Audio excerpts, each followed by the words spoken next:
गीता क्यों जरूरी है? भगवत गीता का अध्ययन क्यों जरूरी है?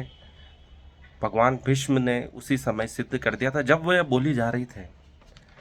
दुर्योधन को उन्होंने कहा कि इसका एक शब्द भी मुझे सुनाई दे जाए, क्योंकि वह युद्ध के उस पार खड़े थे, कि एक शब्द भी मुझे सुनाई दे जाए तो मेरा जीवन सफल हो जाए, मेरे जीवन भर के सारे पुण्य एक एक शब्द पर न्यौछावर कर सकता हूँ। इसका महत्व उसी समय सिद्ध हो गया था। निष्काम कर्म, टाइम डायलेशन, आनंद, इसके 3 मूल मंत्र हैं।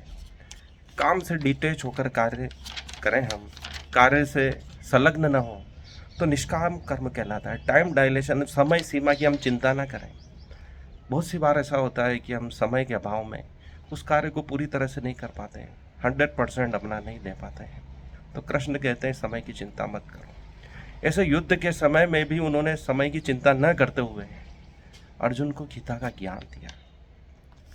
आनंद की बात करें तो कार्य में आनंद आना चाहिए, काम को बोझ नहीं समझना चाहिए। एंजॉय द प्रोसेसिंग, हर पल आनंद को खोजते हुए कर्म करें, यह कृष्ण का ज्ञान था।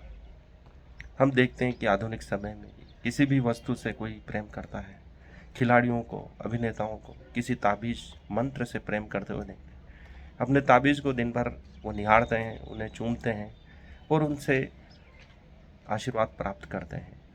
तो उसका तात्पर्य यही है कि उनमें कुछ अद्भुत शक्तियाँ को वह महसूस करते हैं, आनंद को प्राप्त करते हैं। गीता हर समय हमको आनंद की ओर ले जाती है, कर्म की ओर ले जाती है, लेकिन उसका रहस्य कभी ख़त्म नहीं होता है। हजारों टीकाएँ उस पर लिखी गई हैं, लेकिन उसका मूल्य कभी समाप्त नहीं होता है।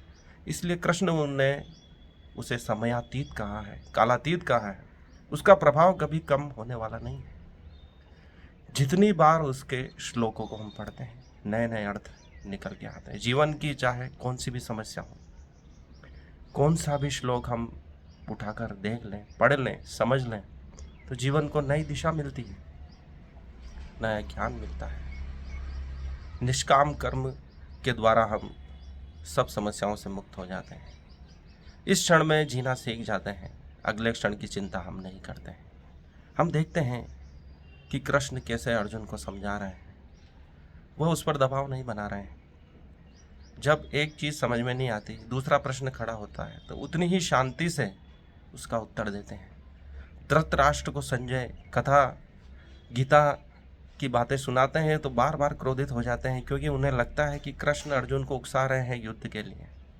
लेकिन वे तो अर्जुन की जिज्ञासाओं को शांत कर रहे थे, क्योंकि यह ज्ञान कई सदियों तक विलुप्त रहा, आश्रमों गुरुकुलों में भी नहीं पढ़ाया गया।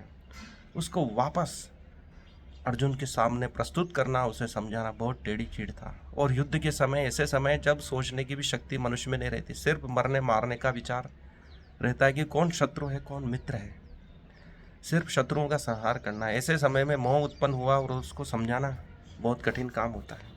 लोग मोहित होकर संन्यास धर्म का पालन कर लेते हैं, लेकिन उसे भी कृष्ण ने गलत कहा।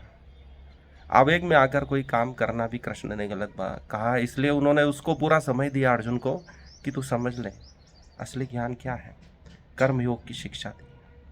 धन्यवाद, आज के लिए इतना ही। मुझे सुनने के लिए हार्दिक आभार। इसे लाइक करें, अधिक से अधिक शेयर करें, मेरे चैनल को सब्सक्राइब करें।